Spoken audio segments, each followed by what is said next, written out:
people with certain theories. I don't encounter people who possess my level of consciousness.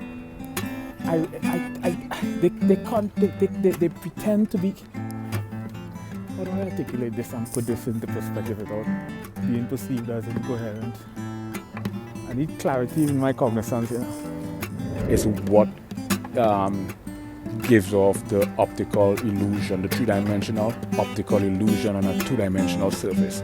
And this three-dimensional optical illusion on a two-dimensional surface is illustrated from a geometric standpoint. Is when you have these putney. You know, you have synchronicity and serendipity.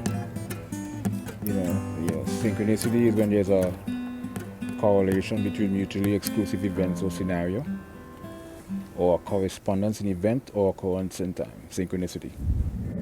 So ambiguity means indecisiveness.